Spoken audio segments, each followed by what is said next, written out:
सुप्रभात। नमस्ते मेरे प्रिय छात्रों। पाठ चौथा, शब्द संपदा। पढ़ो, समझो और लिखो। तो शब्द संपदा, यह जो पाठ के लेखक है तो डॉक्टर सूर्य नारायण रणसुभे जी है। तो शब्द संपदा इस पाठ में डॉक्टर सूर्य नारायण रणसुभे में हमें यह बताया है कि जो मनुष्य का विकास हुआ है तो उसमें भाषा का बहुत ही अधिक महत्वपूर्ण स्थान है। और यह जो भाषा होती है तो यह भाषा का अर्थ है सार्थक शब्दों का व्यवस्थित क्रमबद्ध संयोजन। यानी हम जो वाक्य रचना करते हैं तो वह वाक्य रचना सार्थक शब्दों की होनी चाहिए तो ही उसका मीनिंग लगता है।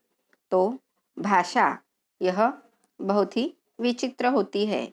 भाषा हम सबको नज़दीक लाती है, हम सबको अच्छी तरह से बोलते हैं, अच्छा बोलते हैं तो हमारा मित्र परिवार बहुत बढ़ जाता है। मगर हम किसी के साथ कटु वचन बोलते हैं तो अपने आप हमारा मित्र परिवार क्या होता रहता है, कम कम होता है। तो शब्दों में, भाषा में बहुत अधिक ताकत होती है। इस तरह से हमें लेखक समझाते हैं। और उसी के साथ कुछ शब्द बहुत हमें प्यार भरे लगते हैं तो कुछ शब्द सुनकर ही उनसे घृणा होती है। तो कुछ शब्द ऐसे होते हैं कि हमें निष्क्रिय बनाते हैं। तो इसके बारे में न्यूटन ने हमें कहा है कि ऐसे शब्दों का कोई अर्थ नहीं होता है। जो हमारी मेहनत होती है तो वह 90% काम करती है। कोई भी कार्य सफल करने के लिए हमें मेहनत की बहुत अधिक मात्रा में आवश्यकता होती है। और 5% बुद्धि की आवश्यकता होती है और 5% यह संयोग की आवश्यकता होती है। और उसी के साथ कुछ भाषाएं ऐसे होती है कि जिस तरह से कोई व्यक्ति या बच्चा झट से दूसरों बच्चों में घुल मिल जाता है या व्यक्ति दूसरों में घुल मिल जाता है। तो उसी तरह से यह भाषा भी होती है। कुछ भाषाएं झट से दूसरी भाषा में घुल मिल जाती है, जैसे कि हमारी हिंदी भाषा है, उसी के साथ अंग्रेजी जो भाषा है तो सभी भाषा में वह तो घुल मिल जाती है। यानी हर एक भाषा में हम देखते हैं कि अंग्रेजी के शब्द प्रयोग किए जाते हैं। मगर जो तमिल भाषा है तो वह एक दूसरे में घुल मिलती नहीं है। जिस तरह से कोई बच्चा दूसरे बच्चों के साथ खेलने में जल्दी वह घुल मिलता नहीं है, वह अकेला कोई कोई रहना पसंद करता है। तो उसी तरह यह तमिल भाषा है। तो यहाँ पर लेखक समझाते हैं कि जो दूसरी भाषा के हमारी भाषा में वह शब्द नहीं है तो दूसरी भाषा से वह शब्द जरूर लेने चाहिए। मगर जो हमारे मातृभाषा में शब्द है तो उसका प्रयोग हमें अपनी ही भाषा में करना चाहिए। जैसे कि माँ शब्द, माँ के लिए माई, अम्मा, अक्का, यह बहुत सारे शब्द है। तो हमें मम्मी डैडी बोलने की बजाय माँ या माताजी, जो अच्छे शब्द प्रयोग है, अम्मा, यह शब्द प्रयोग करना चाहिए। तो यह जो हमारी भाषा है तो भाषा की शब्द संपदा बढ़ाने के लिए हमें वाचन की बहुत अधिक मात्रा में आवश्यकता होती है। और जितनी अच्छी तरह से हम बात एक दूसरे से करते हैं तो उससे हमारे बुद्धिमत्ता का या संस्कार हमारे भाषा से ही सबको दिखाई देते हैं। तो इस पाठ के प्रश्न उत्तर अब हम देखेंगे। तो जो वर्कबुक है तो वह वर्कबुक आपको पूर्ण करना है। वर्कबुक खोलो और उसके प्रश्न उत्तर पूर्ण करो। अब देखो पहला प्रश्न, देखो वर्कबुक निकालो और प्रश्न उत्तर लिखना स्टार्ट करो। उचित शब्द द्वारा रिक्त स्थानों की पूर्ति करो। पहला, शब्दों का यह संसार बड़ा विचित्र है। तो आंसर क्या है? विचित्र। दूसरा, कुछ शब्द किसी भी भाषा से मित्रता कर लेते हैं। मित्रता। उत्तर। तीसरा, अर्थपूर्ण बोलना और लिखना एक कला है। चौथा, प्रत्येक व्यक्ति के पास स्वयं की शब्द संपदा होती है। प्रश्न दूसरा, कथन के सामने सही और गलत का चिन्ह लगाओ। पहला, मनुष्य ही शब्दों को जीवंत बनाता है। वाक्य कैसा है? सही। दूसरा, किसी भी सफलता के लिए 90% बुद्धि और 10% परिश्रम की जरूरत होती है। तो वाक्य कैसा है? गलत। 90% हमें क्या चाहिए? मेहनत चाहिए, परिश्रम चाहिए, इसलिए यह सेंटेंस गलत है। तीसरा, कुछ शब्द बहुत सज्जन, सात्विक, सभ्य और सुसंस्कृत होते हैं। तो आंसर सही। चौथा, तमिल भाषा के शब्द किसी भी भाषा में घुल मिल जाते हैं। तो तमिल भाषा के शब्द घुल मिलते हैं क्या? नहीं घुल मिलते हैं, इसलिए यह सेंटेंस गलत है। अब प्रश्न तीसरा देखो। दिए गए पर्यायों में से सही उत्तर चुनकर लिखो। तो जो उत्तर है वही मैं पढ़ती हूँ। पहला, दुनिया की सभी ज्ञान शाखाओं का विकास हुआ। किसके कारण? भाषा के कारण। दूसरा देखो, अब कुछ शब्द ऐसे होते हैं जो औरों से मित्रता नहीं कर पाते। तीसरा, शब्दों के उच्चारण के पूर्व हमें सोचना चाहिए। चौथा, तुम भी शब्द संपदा के मालिक हो जाओगे। अब प्रश्न चौथा देखो। निम्नलिखित प्रश्नों के उत्तर 1-2 वाक्य में लिखो। तो प्रश्न है, शब्दों के बारे में लेखक के विचार बताओ। उत्तर देखो। शब्दों का संसार बड़ा विचित्र होता है। शब्द मनुष्य को ज्ञान से जोड़ते हैं, मनुष्य को एक दूसरे से जोड़ते हैं, तो कभी कभी एक दूसरे को तोड़ने का काम करते हैं। मनुष्य को हंसाते हैं और व्यथित भी शब्द ही करते हैं। अब प्रश्न दूसरा देखो। भाषा समृद्धि के कारण बताओ। तो भाषा समृद्ध कैसे होती है, यानी बड़ी वह किस तरह से होती है? तो कुछ भाषाओं के शब्द किसी भी अन्य भाषाओं से मित्रता कर लेते हैं और उन्हीं से एक बन जाते हैं। इस प्रकार अनेक भाषाओं के शब्दों के आने से हमारी भाषा समृद्ध होती है। अब प्रश्न तीसरा देखो। वाचन संस्कृति बढ़ाने से होने वाले लाभ लिखो। तो कम से कम शब्दों में अर्थपूर्ण बोलना और लिखना एक कला है। वह कला विविध पुस्तकों के वाचन से प्राप्त होती है। वाचन संस्कृति बढ़ाने से शब्द संपदा बढ़ेगी।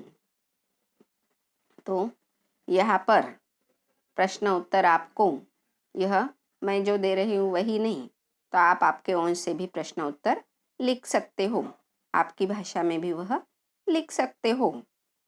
अब प्रश्न पांचवा, निम्नलिखित प्रश्नों के उत्तर 3-4 वाक्य में लिखो। भाषा का क्या अर्थ है? इसके कारण क्या हुआ है? तो भाषा का अर्थ है सार्थक शब्दों का व्यवस्थित क्रमबद्ध संयोजन और दुनिया की सभी ज्ञान शाखाओं का विकास भाषा के कारण ही हुआ है। भाषा के कारण ही मानव संस्कृति का विकास संभव हो सका है। अगला प्रश्न देखो। भाषा समृद्ध कैसे होती है? तो एक भाषा में दूसरी भाषा के शब्दों के आने से भाषा समृद्ध होती है। कुछ भाषाओं के शब्द किसी भी अन्य भाषा से मित्रता कर लेते हैं और उन्हीं में से एक बन जाते हैं। इस प्रकार अनेक भाषाओं के शब्दों के आने से हमारी भाषा समृद्ध होती है।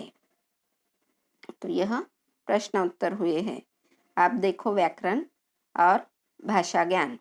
निम्नलिखित शब्दों के विरुद्धार्थी शब्द पाठ से ढूंढकर लिखो। निरर्थक। अब विरुद्धार्थी यानी विलोम शब्द जिसे हम कहते हैं अपोजिट वर्ड्स। तो निरर्थक का सार्थक, सजीव का निर्जीव, अवगुण का गुण, अनिच्छा का इच्छा, दुर्जन का सज्जन, वियोग का संयोग, सक्रिय का निष्क्रिय, शत्रुता का मित्रता, परतंत्र का स्वतंत्र, सुंदर का असुंदर। अब अगला प्रश्न, निम्नलिखित शब्दों के वचन बदलकर लिखो।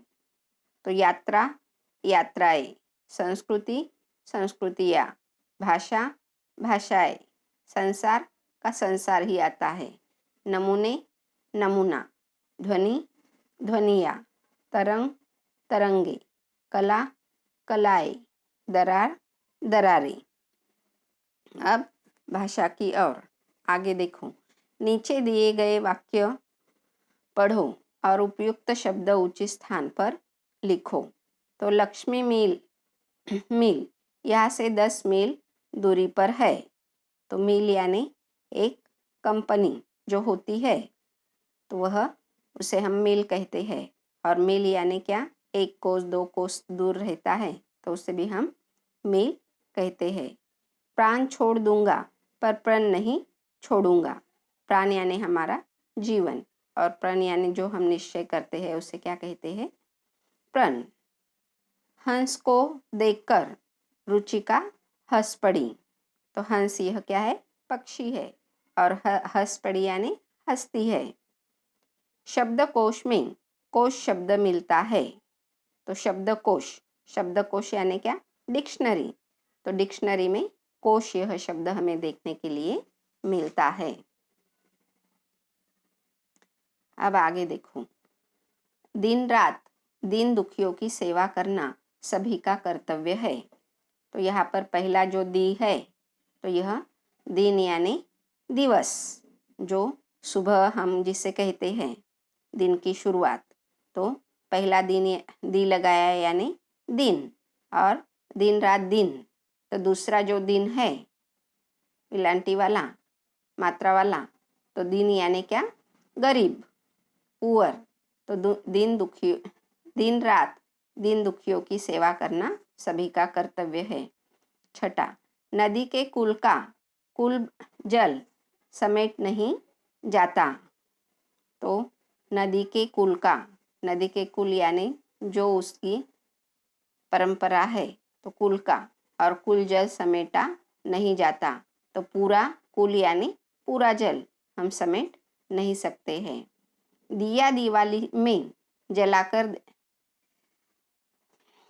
देहरी पर रख दिया। तो अब दिया, तो दूसरा दिया जो है, हम जो दीप जलाते हैं तो वह, और दिया यानी देना। बालक पिता से पानी पीता है। तो अपने पिताजी के हाथ, डैडी के हाथ से वह क्या करता है, पानी पीता है, यानी वह पानी ग्रहण कर रहा है, पी रहा है। अगला प्रश्न देखो। पाठ में आए हिंदीतर भाषा के शब्द ढूंढकर भाषानुसार वर्गीकरण करो और उनके हिंदी समानार्थी शब्द लिखो। तकलीफ, यह अरबी से आया हुआ है, तो हिंदी में उसे पीड़ा कहते हैं। मम्मी अंग्रेजी से आया है, मम्मी को हम माँ कहते हैं। अलबत्ता, यह अरबी से शब्द आया है, अलबत्ता यानी क्या, तताफी, पी। धोखा, यह अरबी से आया है, धोखा यानी विश्वासघात। डैडी, यह शब्द अंग्रेजी से आया है, डैडी यानी क्या, पिताजी। अब आगे का प्रश्न देखो। यदि तुम पशु पक्षियों की बोलियां समझ पाते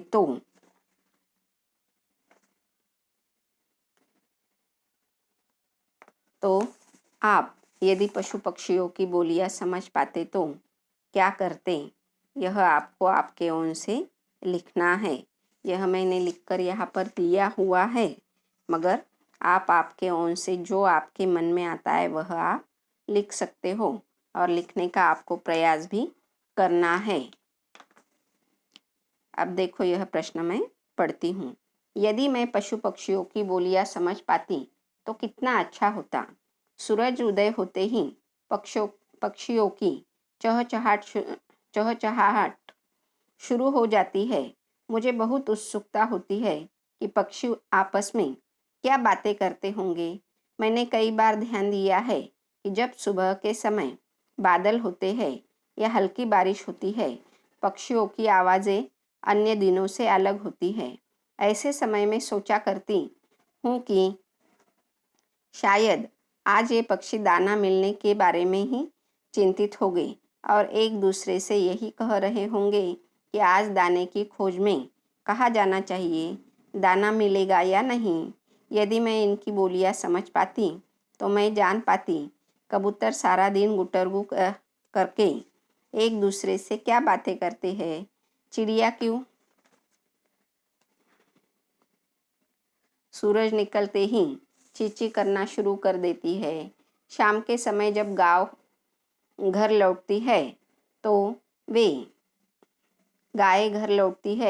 वे बौ बौ करके अपने बछड़ों से क्या कहती है, बकरियां में करके क्या कहती रहती है। तो आप आपके ओर से लिख सकते हो। अब लास्ट प्रश्न, बातें हाथी पाइए, बातें हाथी पाओ। उपयोजित लेखन। तो बातें हाथी, बातें यानी बोलना, हाथी यानी हमारा जो हाथी प्राणी है वह, और पाइए तो इसका मीनिंग पहले मैं समझाती हूँ। अर्थात बातों के द्वारा हम हाथी प्राप्त कर सकते हैं और बातों के कारण ही हम हाथी के पैरों के नीचे भी जा सकते हैं। यह कहावत मध्यकाल में प्रचलित हुई। उस समय राज दरबारों में अच्छे कथन से प्रसन्न होकर राजा पुरस्कार में हाथी दे दिया करते थे। दूसरी ओर अप्रिय बात से अप्रसन्न होकर हाथी के पैरों के नीचे कुचलवा भी देते थे। तो बात करना एक कला है, हमें सदैव सोच समझकर बोलना चाहिए। उपयुक्त समय और उचित शब्द छोटी सी बात को भी प्रभावशाली बना देते हैं। तो सदैव ध्यान रखना है, शब्दों का प्रयोग सावधानी से करना है। यही हमने इस पाठ से सीखा है। तो यह वर्कबुक में पूर्ण करने हैं सारे सवाल। तो धन्यवाद छात्रों, यहीं पर यह पाठ पूर्ण होता है। धन्यवाद।